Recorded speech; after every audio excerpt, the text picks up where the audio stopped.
اور گھر کی فریج بھرنے کے لیے قربانی کرنے والوں یا لوگوں کی جھوٹی شہرت کے لیے قربانی کرنے والوں، ذرا ہوش کے ناخون لو۔ یہاں تو جانور کی گردن پہ چھری ہے، وہاں تو اس نے اپنی گردن کٹائی۔ اللہ فرمائے گا تو جھوٹا ہے، بہادر کہلانے کے لیے شہید ہوا تھا، جس کے لیے تو نے یہ کام کیا تھا جا کے ان سے صلہ حاصل کر، آج تیرے لیے میرے پاس کچھ نہیں ہے۔ اور اللہ فرشتوں سے کہے گا اس بدبخت کو گھسیٹ کر کے جہنم میں لے جاؤ۔ میں یہ نہیں کہتا کہ قربانی کا گوشت گھر میں رکھنا جائز نہیں، پورا بھی رکھ سکتے ہو، لیکن اللہ کے لیے تو کوئی قربانی کرے۔ قربانی کا جانور آنے کے بعد خود ہی سے بتاتے پھرتے ہو کہ اتنے کا لائے اور اتنے کا لائے، پوچھا کس نے تھا اتنے کا لائے ہو، اور کتنے کا بھی لائے ہو اس کو پسند آ جائے تو کامیاب ہے، ورنہ اور گوشت کے سوا کیا ہے۔ قربانی جسے کہا جاتا ہے یہ حضرت ابو الانبیاء سیدنا ابراہیم علیہ السلام کی سنت ہے۔ ویسے تو جب سے اللہ تعالیٰ نے حضرت انسان کو پیدا کیا ہے اسی دن سے قربانی کا سلسلہ ہے، اور یہ جو قربانی ہے گویا کہ یہ بندوں کا امتحان ہے، اللہ کی طرف سے بندوں کا امتحان ہے کہ بندہ جان مال اور اولاد میں ان سے زیادہ پیار کرتا ہے یا مجھ سے زیادہ پیار کرتا ہے۔ یہ امتحان ہے اللہ کی طرف سے، آزمائش ہے۔ قربانی کے متعلق سوال ہوا جب اللہ کے رسول صلی اللہ علیہ وآلہ وسلم سے کہ یا رسول اللہ صلی اللہ علیہ وآلہ وسلم یہ قربانی کیا ہے؟ تو آقا کریم رؤوف الرحیم صلی اللہ علیہ وآلہ وسلم نے ارشاد فرمایا کہ یہ تمہارے باپ ابراہیم علیہ السلام کی سنت ہے، اور اس میں ہر بال کے بدلے میں اللہ تبارک و تعالیٰ تمہیں نیکی عطا فرماتا ہے، اور جب پہلا قطرہ خون کا زمین پہ گرتا ہے تو اللہ قربانی کرنے والے کے گناہوں کو معاف فرما دیتا ہے۔ یہ تو آپ سنتے ہیں، بار بار سنتے ہی رہتے ہیں، لیکن جو آیہ کریمہ قربانی کے موقع پہ پڑھی جاتی ہے، جو آیہ کریمہ قربانی کے موقع پہ پڑھی جاتی ہے، اللہ اپنے حبیب سے فرماتے ہیں قل ان صلاتی ونسکی وَمَحْيَايَ وَمَمَاتِي لِلَّهِ رَبِّ الْعَالَمِينَ۔ اے محبوب آپ فرما دیں کہ میری نماز، میری قربانیاں، حتیٰ کہ میرا جینا اور میرا مرنا سب اللہ کے لیے۔ اصل بات یہ آتی ہے اس دور میں کہ قربانی اللہ کے لیے ہونا چاہیے، قربانی بلکہ قربانی ہی نہیں، ہر کام اللہ کے لیے ہونا چاہیے۔ لیکن کل تک شادیوں میں دکھاوا تھا، کل تک ظاہری اعمال میں دکھاوا تھا، اور اب لوگوں کے یہاں عبادت میں بھی دکھاوا پیدا ہو گیا، اور خاص طور پر قربانی کے موقع پر یہ چیزیں زیادہ دیکھنے میں آتی ہے کہ لوگ دکھاوا زیادہ کرتے ہیں، اور لوگ اس پر گفتگو کرتے ہیں کہ اس کا جانور اتنے میں آیا اور اس کا جانور اتنے میں آیا۔ آپ جانور کتنے کا لاتے ہیں یہ اللہ کے نزدیک اہم نہیں ہے، آپ جانور کتنے کا لاتے ہیں یہ اللہ کے نزدیک اہم نہیں ہے، آپ جانور کیوں لا رہے ہیں یہ اللہ کے نزدیک اہم ہے۔ اس لیے کہ حدیث پاک میں آتا ہے کہ قیامت کے دن جب انسان کے اعمال کا دفاتر لے کر فرشتے اللہ کی بارگاہ میں پہنچیں گے تو ان کی نیکیاں بہت ساری ہوگی، اور فرشتے پیش کریں گے اللہ یہ کتنی نیکیاں لے کر کے آیا ہے؟ اللہ فرمائے گا فرشتوں تم نے صرف نیکی لکھی ہے کہ اس نے نیکی کی ہے، تمہاری نظر نیکی پر ہے، میری نظر نیکی کیوں کی ہے اس پر ہے، کیونکہ وہ علیم بذات الصدور ہے، وہ علیم و خبیر ہے۔ اللہ فرماتا ہے کہ اس نے کیا کیوں ہے اس پر میری نظر ہے۔ اے میرے فرشتوں اس نے نیکی تو کی ہے مگر میرے لیے نہیں کی ہے، اس لیے اسے گھسیٹتے ہوئے جہنم کے اندر لے جاؤ۔ انسان کتنا لگا رہا ہے یہ قیمتی نہیں ہے، کیوں لگا رہا ہے؟ للہ رب العالمین، اللہ کے لیے ہونا چاہیے۔ ایک مقام پر قرآن کہتا ہے کہ اللہ کے بارگاہ میں تمہارا خون اور گوشت نہیں پہنچتا قربانی کا۔ سورہ حج میں اللہ کا ارشاد ہے کہ تمہارا گوشت اور خون اللہ تک نہیں پہنچتا، اللہ تک تو تمہاری دلوں کی نیتیں پہنچتی، تمہارے دلوں کا تقوی پہنچتا ہے۔ میرے پیارے آقا صلی اللہ علیہ وسلم کے پیارے دیوانوں، آج کل قربانی الا ماشاءاللہ اس لیے بھی لوگ کرتے ہیں کہ گوشت کھانے ملے گا۔ گوشت تو ملنا ہی ملنا ہے، گوشت نے جانا کہاں ہے، گوشت جائے گا کہاں؟ گوشت تو کھانے، لیکن نیت تو اچھی کرو۔ ہمارے بزرگوں نے فرمایا کہ اعمال سیکھنے سے پہلے اعمال کی نیت سیکھا کرو۔ اس لیے کہ مومن کی نیت اس کے عمل سے افضل ہے. نیت المؤمن خیر من عملہ، مومن کی نیت اس کے عمل سے افضل ہے. آپ نے کبھی سوچا کہ ایک کافر 20 سال کفر کر رہا ہے پھر بھی وہ قیامت تک جہنم میں، 20 سال ہی نہیں بلکہ سال بھر بھی کفر کرے تو بھی جہنم میں، 6 مہینہ بھی کافر رہے تو بھی جہنم، اسی حالت میں مرا تو جہنم میں. ایک دن بھی کفر کیا اور وہ کفر پہ مرا تو جہنم میں. کیوں ہے؟ اور مومن ایک دن مومن ہے اور ایمان پہ خاتمہ ہوا تو جنت میں کیوں ہے؟ عمل کی وجہ سے نہیں بلکہ نیت کی وجہ سے. کافر کفر پر اس لیے مرا کہ جب تک زندہ رہتا کفر پر رہتا، اس لیے ہمیشہ جہنم میں نیت کی وجہ سے. اور مومن جنت میں اس لیے ہے کہ جب تک دنیا میں رہتا ایمان پر رہتا، ایمان پر رہنے کی نیت اس کو ہمیشہ جنت میں رکھ رہی. یہ انسان کی نیت کی اہمیت ہے، یہ انسان کی نیت کی اہمیت ہے کہ رہا تو ایک دن ایمان پر مگر نیت بھی ہمیشہ ایمان پر رہے گا. اس لیے ہمیشہ ایمان پر رہنے کی نیت اس کو ہمیشہ جنت میں رکھے گی، اور اس کو ہمیشہ کفر پر رہنے کی نیت اس کو ہمیشہ جہنم کے اندر رکھے گی. پتہ چلا کہ نیتوں پر اجر ملتا ہے. تو آج مومنوں کو، مسلمانوں کو نیت درست کرنے کی. جانور خریدو تو کتنا گوشت نکلے گا یہ دیکھ کر مت خریدو، بلکہ یہ اللہ کے نزدیک قبول ہوگا یا نہیں قبول ہوگا یہ دیکھ کر کے خریدو. آج گوشت ہی سب کچھ ہو گیا، اس لیے قربانی کی جو برکتیں ملنی چاہیے وہ برکتیں نصیب نہیں ہو رہی. آج میں تھوڑا سا اس پر گفتگو کرنا چاہتا ہوں نیت پر. نیت کا بڑا عمل دخل. جیسی نیت ہوگی، آپ نے سنا ہوگا جیسی نیت ہوگی ویسی برکت ہو. اور صرف قربانی ہی نہیں بلکہ سیکھ لیجئے کہ جو بھی عمل کرو اس میں نیت اچھی رکھو، اللہ کے لیے کرو، اللہ کو راضی کرنے کے لیے. کوئی اور نیت نہ ہو، خدا کی رضا ہو، رضا الہی کے لیے. حدیث پاک میں آتا ہے کہ بنی اسرائیل میں ایک شخص تھا، وہ راستے سے جا رہا تھا. اس نے راستے سے جاتے ہوئے ایک ٹیلا دیکھا تو لوگ شاید محتاج تھے اس دور کے یا اس علاقے کے. اس نے سوچا کہ کاش اگر میرے پاس ٹیلے جتنا سونا ہوتا تو میں محتاجوں میں تقسیم کر دیتا. یعنی اس نے دل میں نیت کی. بس اللہ نے اس دور کے نبی پہ وحی فرمائی، اس سے کہہ دو کہ یہ ٹیلا سونا خیرات کرنے کا ثواب پا چکا. یہ ٹیلا سونا خیرات کرنے کا ثواب پا چکا. کیوں؟ اس نے نیت کی ہے. اور اگر بندہ سوچے کہ اگر میرے جیب میں پیسے ہوتے تو میں شراب پیتا، اور واقعی اگر ہوتے تو وہ پی لیتا، نیت کی اس نے، تو شراب پیے بغیر اب اس کو شراب پینے کا گناہ لکھ دیا جائے. اس لیے کہ وہ تو ہے ہی اس عمل کے کرنے کا مکمل طور پر اس نے عازم ہے، وہ اس نے عزم کیا ہے. لیکن چونکہ اس کی مجبوری ہے کہ اس کے پاس پیسے نہیں ہیں، اس کے پاس اسباب نہیں ہیں. یعنی کسی عورت کو دیکھے اور چند لوگ وہاں پر موجود اور انسان دل میں سوچے کہ اگر یہ مجمع نہ ہوتا، یہ بھیڑ نہیں ہوتی، یہ رکاوٹ نہیں ہوتی تو میں اس کے ساتھ بدکاری کرتا. فرمایا گیا اس کا شمار زانیوں میں ہوگا. اس لیے کہ اس نے مکمل عزم کیا ہے. اگر وہ رکاوٹ نہ ہو تو وہ کر گزرتا. تو وہاں نیت پر نیکی بھی مل رہی ہے اور نیت پر گناہ بھی مل رہا ہے. یعنی نیت سے مراد عزم گناہ پر گناہ بھی مل رہا ہے.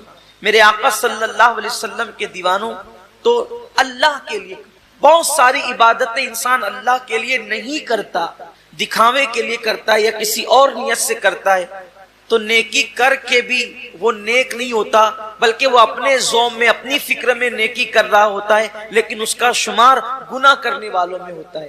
جیسا کہ حدیث پاک ہے، اس کے راوی حضرت سیدنا ابو ہریرہ رضی اللہ تعالیٰ عنہ ہے. جب حضرت ابو ہریرہ رضی اللہ تعالیٰ عنہ تشریف لے گئے ملک شام، تو ملک شام پہنچنے پر لوگوں نے آپ سے عرض کی کہ اے صحابی رسول، اے اللہ کے رسول صلی اللہ علیہ وآلہ وسلم کے صحابی، آپ نے آقا کریم صلی اللہ علیہ وآلہ وسلم کی زیارت کی ہے. آپ ایک کام کریں کہ آپ ہمیں اللہ کے رسول علیہ السلام کی کوئی ایسی حدیث سنائیں جس پر ہم عمل کر کے نجات پائیں.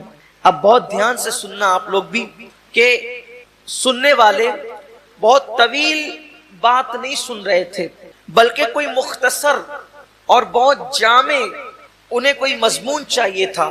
یوں تو میرے آقا علیہ السلام کی ہر بات ہی جامع ہے. حضور نے جہاں جو بات کہی ہے اس بات کا کوئی جواب ہی نہیں ہے۔ میرے امام فرماتے ہیں فصحا عرب کے بڑے بڑے تیرے آگے یوں ہے دبے لچے، کوئی جانے منہ میں زباں نہیں بلکہ جسم میں جان نہیں۔ حضور نے جب باتیں کہی ہے تو ان کی باتوں کا کیا کہنا۔ آج بھی آقا علیہ السلام کی حدیث پڑھی جاتی ہے تو انسان پر ایک عجیب سا کیف چھا جاتا ہے۔ جب دوسروں کی زبان سے گفتگو مصطفیٰ سنی جاتی ہے تو ایسا کیف آتا ہے، جب وہ اپنی زبان سے خود اپنی بات کرتے ہوں گے تو اس وقت تو کیف و سرور کا عالم کیا ہوتا ہوگا۔ تو آقا کریم صلی اللہ علیہ وآلہ وسلم کے صحابی حضرت ابو ہریرہ رضی اللہ تعالیٰ عنہ سے اہل شام نے کہا، اے ابو ہریرہ، آپ آقا کریم صلی اللہ علیہ وآلہ وسلم کی کوئی ہمیں ایسی حدیث سنائیں کہ جس پہ عمل کر کے ہم نجات پائیں۔ اب یعنی کہ سنا تو بہت تھا حضرت ابو ہریرہ نے، لیکن اب کوئی ایسی روایت اس میں سے نکالنا ہے جو مختصر بھی ہو اور لوگوں کے لیے راہ نجات بھی ہو۔ اللہ اکبر۔ سیدنا ابو ہریرہ گویا کہ اپنے حافظے پر جو ہے وہ زور دینے لگے کہ میرے پاس جو ذخیرہ حدیث کا میرے حافظے کے اندر ہے ان میں سے کوئی ایک ان کو سنانا ہے۔ لیکن روایتوں میں آتا ہے، راوی بیان کرتے ہیں کہ جیسے ہی حضرت سیدنا ابو ہریرہ رضی اللہ تعالیٰ عنہ کو وہ حدیث یاد آئی، وہ جس کو بیان کرنا چاہتے تھے، حضرت ابو ہریرہ صرف حدیث کا مضمون یاد کر کے بے ہوش ہو کے زمین پہ گر جاتے ہیں۔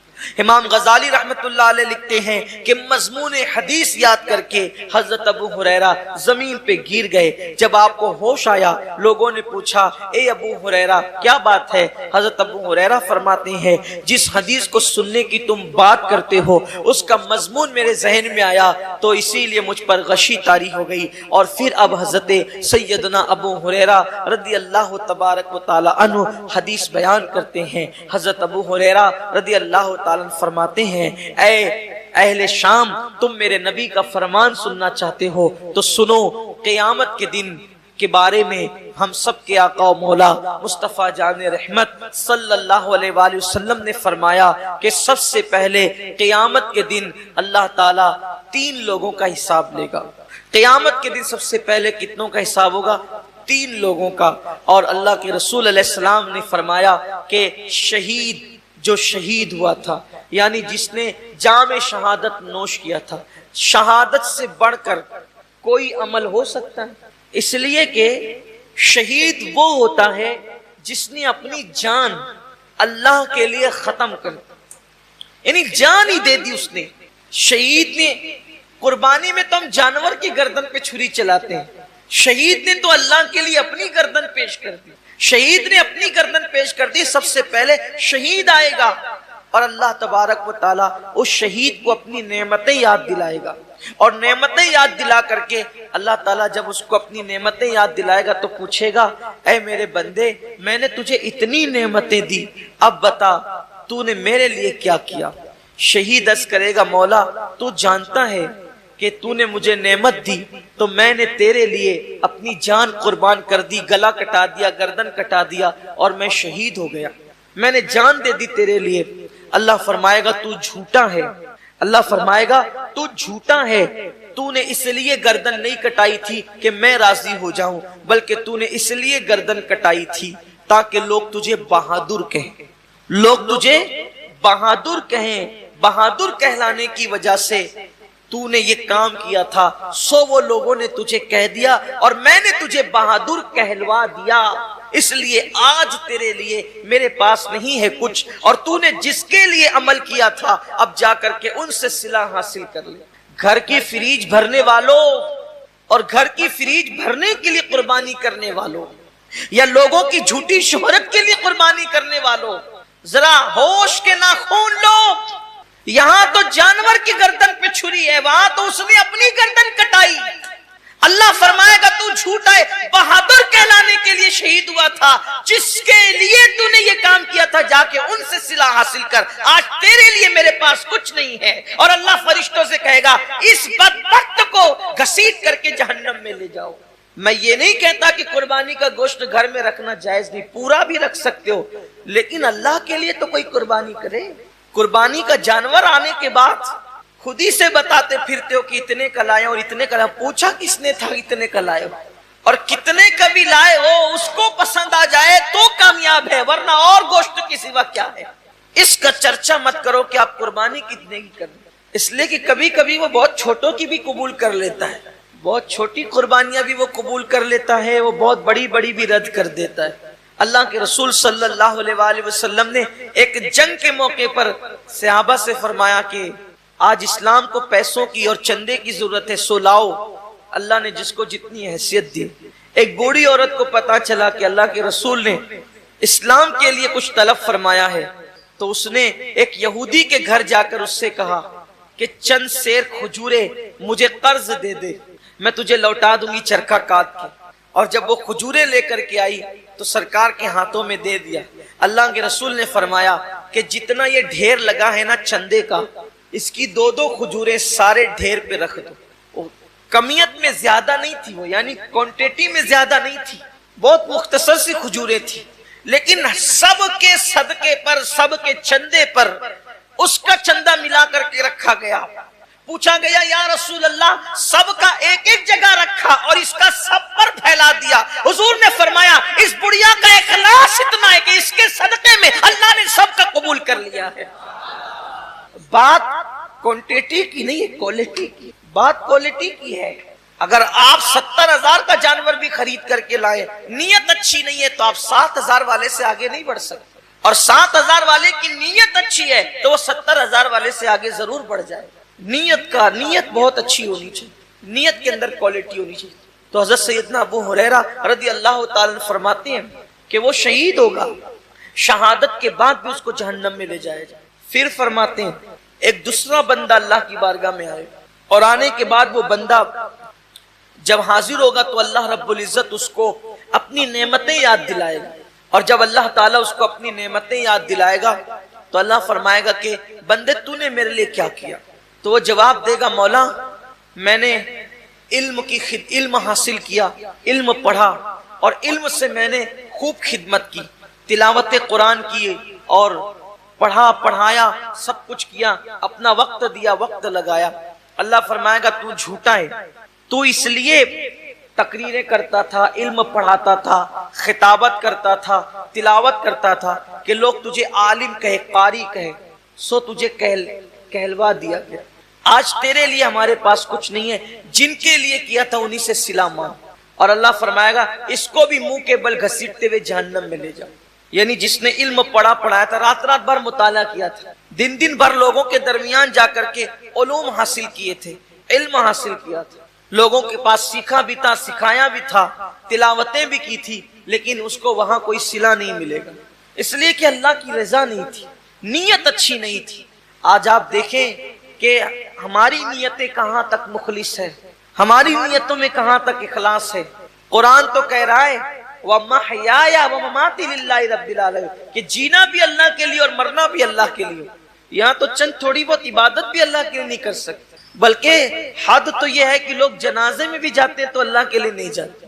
حد تو یہ ہے کہ لوگ الیاذ باللہ جمعہ کی نماز میں بھی آتے ہیں تو لوگ سوچتے ہیں کہ کچھ لوگ مجھے دیکھ لیں کہ میں بھی مسجد میں آیا ہوں، میں بھی عیدگاہ میں آیا ہوں، میں بھی حج کے لیے جا رہا ہوں، میں بھی عمرہ کے لیے جا رہا ہوں، قربانی میں بھی کر رہا ہوں، روزے میں بھی رکھ رہا ہوں، وظیفے میں بھی پڑھ رہا ہوں۔ سوچو کتنا بڑا سودا، کتنی گھٹیا قیمت پہ لوگ بیچ رہے ہیں۔ عبادت اللہ کی ہے، صلہ انسان سے لینا ہے، اور انسان کی اوقات کیا ہے کہ انسان کسی انسان کو صلہ دے سکے۔ اللہ کی عزت کی قسم، ایک مرتبہ لفظ اللہ کہنے کا صلہ پوری کائنات نہیں ہو سکتی۔ اس کا نام زبان پر آیا، اس کا صلہ کائنات کی تمام نعمت نہیں ہو سکتی۔ اللہ کی عبادت کا صلہ اللہ کے سوا کوئی نہیں دے سکتا۔ تو بندوں کو چاہیے کہ بندے جب اللہ کی عبادت کریں تو نیت خالص کریں اور سوچے کہ بس اللہ مجھ سے راضی ہو جائے۔ اسی لیے تو جنگ تبوک کے اندر جن صحابہ نے شرکت کی، جنگ تبوک کے اندر جو صحابہ شریک ہوئے تھے ان کو جیش الاسرت کہا جاتا ہے، تنگی والے فوجی۔ بلکہ وہ تنگی کا حال یہ تھا جنگ تبوک کے اندر، مورخین نے یہاں تک لکھا ہے کہ ایک ایک کھجور کو 8 مجاہدین استعمال کرتے تھے۔ سیدنا فاروق اعظم کے حوالے سے بیان ہوتا ہے کہ وہ ان کی باری جب آتی تھی کھجور کھانے کی تو چوس کر کے دوسرے کو دے دیتے تھے، کھاتے نہیں تھے کہ ایک کھجور نے تو 8 لوگوں نے استعمال کرنا ہے تو آخر ملے گا کتنا، تو چوس کے دے دیتے تھے اور پانی پہ اکتفا کرتے تھے۔ سفر لمبا، فوجی زیادہ، تنگی ہے، حتیٰ کہ جانوروں کو باندھنے کے لیے رسیاں نہ تھی تو کچھ خواتین نے اپنی چوٹیاں بھی کاٹ کر کے دے دی کہ اس بالوں کی رسی بنا کر کے جانور کو باندھ دیں۔ یہی وہ جنگ ہے جس میں صدیق اکبر نے پورا مال لا کے دیا، حضرت فاروق اعظم نے آدھا مال لا کر کے دیا۔ بڑی تفصیل ہے جنگ، بہت دشواری والا سفر تھا جنگ تبوک کا۔ ایک صحابی نے اپنے ساتھیوں کو بتایا، توجہ کریں صحابہ کا اخلاص، ایک صحابی نے اپنے ساتھیوں کو بتایا کہ جب اللہ کے رسول کے ساتھ تبوک میں چلے تھے تو بہت دشواریاں تھیں، سفر میں جگہ جگہ کٹھنائیاں تھیں۔ یہ تو ان کی زبان سے نکل گیا سفر تبوک کی مشکلات، لیکن اسی بتانے پر پوری زندگی روتے تھے کہ میں نے کیوں بتایا، سفر تبوک کی مشکلات کیوں بتایا، سفر تبوک کی تکلیفیں کیوں بتایا، سفر تبوک کی مصیبتیں کیوں بتایا۔ لوگ کہتے ہیں آپ نے لوگوں کی ترغیب کے لیے بتا دیا کہ ہم نے اتنی مصیبتیں اٹھائی سفر تبوک میں تاکہ لوگوں کو بھی جذبہ پیدا ہو کہ وہ دین کی راہ میں تکلیفیں اٹھائیں۔ فرماتے ہیں میں اس پر ڈرتا ہوں کہ میں نے جو سفر تبوک کی تکلیفیں بتائی ہے اللہ مجھ سے ناراض ہو کر کے میرا وہ سفر رد نہ کر دے اور اس کا اجر اللہ تعالیٰ ضائع نہ کر دے۔ یہ ان کا اخلاص تھا، یعنی اللہ کی راہ میں وہ جو مصیبتیں اٹھاتے تھے اس کو بھی کسی سے بیان کرنے کو خلاف ادب تصور کرتے تھے۔ اللہ کے لیے جو کیا وہ اس کو چھپانا ہی چاہتے تھے، اللہ کے لیے جو کیا وہ اس کو پردے ہی میں ڈالنا چاہتے تھے تاکہ ان کا اجر ضائع نہ ہو۔ اور یہاں تو حال یہ ہے کہ کیا اللہ کے لیے ہے اور اس کی تشہیر تو ہونی ہی چاہیے۔ ابھی آپ دیکھیے گا کہ قربانیوں کے جانوروں کی تصویریں بھی واٹس ایپ پر آئے گی، قربانیاں بھی واٹس ایپ پر آئے گی، بچڑوں کا گھمانا پھرانا بھی واٹس ایپ پر آئے گا، بکروں کی تشہیر بھی واٹس ایپ پر آئے گی۔ کیا فکر ہے لوگوں کی، کیا چاہتے ہیں لوگ؟ کیا اللہ کا دیا ہوا صلہ کم ہے جو بندوں سے صلہ چاہتے ہیں؟ کیا اللہ کی دی ہوئی نعمت کم ہے جو بندوں سے صلہ چاہتے ہیں؟ ارے بندہ کیا دے گا صلہ، اور بندہ اگر کسی کو دے بھی تو اپنی اوقات کے مطابق دے گا، اللہ کسی کو صلہ دے تو اپنی شان کے مطابق عطا فرمائے۔ تو جس نے اپنی شان کے مطابق دینا ہے صلہ اس سے لینا ہے، تو لوگوں کو چاہیے کہ وہ اللہ کی رضا کے لیے کرے۔ تو وہ جو علم والا بندہ ہے اللہ فرمائے گا کہ تو نے میرے لیے نہیں کیا بلکہ عالم کہلانے کے لیے کیا، علم والا کہلانے کے لیے کیا، خطیب کہلانے کے لیے کیا، ادیب کہلانے کے لیے کیا۔ ارشاد ہوگا اس کو بھی منہ کے بل گھسیٹتے ہوئے جہنم میں لے جاؤ۔ حضرت سیدنا ابو ہریرہ فرماتے ہیں تیسرے بندے کو لایا جائے گا، جب وہ تیسرا بندہ آئے گا تو وہ تیسرا بندہ اللہ فرمائے گا میں نے تجھے نعمتیں دی تھی بندے، بتا تو نے کیا کیا، اے بندے تو نے کیا کیا، میں نے تجھے نعمتیں دی تھی۔ وہ عرض کرے گا مولا تو نے جو مجھے دولت دی تھی میں نے خوب لٹایا تیری راہ میں۔ اللہ فرمائے گا تو جھوٹا ہے، تو اس لیے دولت خرچ کرتا تھا، پیسے نکال نکال کر دیتا تھا کہ لوگ تجھے سخی کہیں، سو میں نے تجھے کہلوا دیا، آج تیرے لیے میرے پاس کچھ نہیں۔ جن لوگوں کے لیے تو نے یہ کام کیا تھا جا کے صلہ ان سے لے لے اور اس کو بھی منہ کے بل گھسیٹتے ہوئے جہنم میں ڈالا جائے۔ یہ حدیث جب بھی پڑھی جاتی تھی سیدنا ابو ہریرہ جب بھی پڑھتے تھے تو اتنا روتے تھے ایسا لگتا تھا جیسے کہیں روتے روتے ان کی جان نہ نکل جائے، روتے روتے ان کی روح نہ پرواز ہو جائے۔ لوگ دعائیں کرتے تھے کہ کاش ابو ہریرہ چپ ہو جائیں کہ پہلے 3 لوگوں کا حساب ہوگا اور تینوں کے پاس کتنے بڑے بڑے اعمال ہوں گے، ایک کے پاس شہادت، دوسرے کے پاس علم، تیسرے کے پاس سخاوت، لیکن اللہ تعالیٰ تینوں کو جہنم میں داخل فرمائے گا صرف اس وجہ سے کہ انہوں نے یہ کام اللہ کے لیے نہیں کیا تھا۔ آج کتنا اللہ کے لیے ہو رہا ہے دیکھ لیں آپ، حج کو دیکھ لیں، زکوٰۃ کو دیکھ لیں، قربانی کو دیکھ لیں، صدقات کو دیکھ لیں، مسجدیں بنانے کو دیکھ لیں، مدرسے بنانے کو دیکھ لیں، آپ دیکھ لیجیے۔ حضرت سیدنا داتا علی حجوری رحمت اللہ علیہ فرماتے ہیں کہ میں نے اپنی کتاب پر چاہا تھا کہ میں اپنا نام نہ لکھوں، کشف المحجوب پر مصنف میں اپنا نام نہ لکھوں، لیکن پھر سوچا اپنا نام نہیں لکھوں گا تو کتاب غیر معتبر ہو جائے گی، پتہ نہیں کس کی ہے، تو اس ڈر سے لکھ دیا کہ معتبر ہو جائے تاکہ لوگ میری بات مان لیں، ورنہ ڈر لگتا ہے کہ کہیں میری کتاب پر میرا نام لکھنے سے اللہ میرا اجر ضائع نہ کرے۔ بہت سارے بڑے بڑے ہمارے اسلاف ہیں، بڑے بڑے بزرگ ہیں، انہوں نے خود کتابیں لکھی، اپنا نام نہیں لکھا، اپنے شاگردوں کے نام سے منسوب کر دیا، بلکہ خود اعلیٰ حضرت رضی اللہ تعالیٰ عنہ کے دادا انہوں نے ان کے متعلق ایک بہت بڑے عالم دین نے مجھے بتایا کہ خطبے کی کتاب انہوں نے خود لکھی، مگر اس کو اپنے نام سے شائع کرانے کی بجائے اپنے شاگرد کے نام سے شائع کرا دیا۔ یہ اللہ والوں کی شان ہے کہ اپنے اعمال لوگوں کے نام سے شائع ہو جائیں تاکہ ضائع ہونے سے بچ جائے، کیونکہ اللہ تو دیکھ رہا ہے، صلہ تو اللہ نے دینا ہے۔ لیکن آج حال یہ کہ انسان یہ چاہتا ہے کہ سب کا کہ اعمال ہم اپنے نام کر لیں۔ اب تو حالت یہ بھی کتابیں خرید کر کے اپنے نام سے چھپائی جا رہی ہے۔ لوگ لکھنے والے باصلاحیت لوگوں کو الا ماشاءاللہ پیسے دے دیتے ہیں اور وہ مسودہ خرید لیتے ہیں اور اپنے نام سے شائع کراتے ہیں۔ میں کہاں اللہ والوں کی وہ ذات کہ اپنی کتابیں دوسروں کے نام سے شائع کرا دی تاکہ اجر ضائع نہ ہو، اور اب کہاں حالات یہ کہ دوسروں کی کتابیں اپنے نام سے شائع کرا، دوسروں کے کلام اپنے نام سے شائع کرا دی۔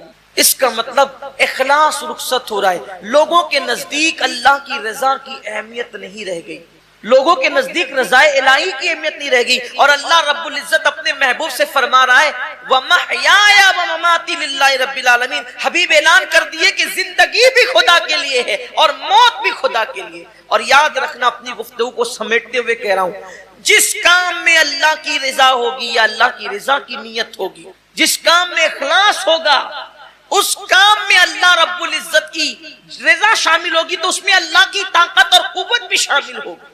جس کام میں خلوص ہوگا اس کام میں خدا کی طاقت بھی شامل ہوگی۔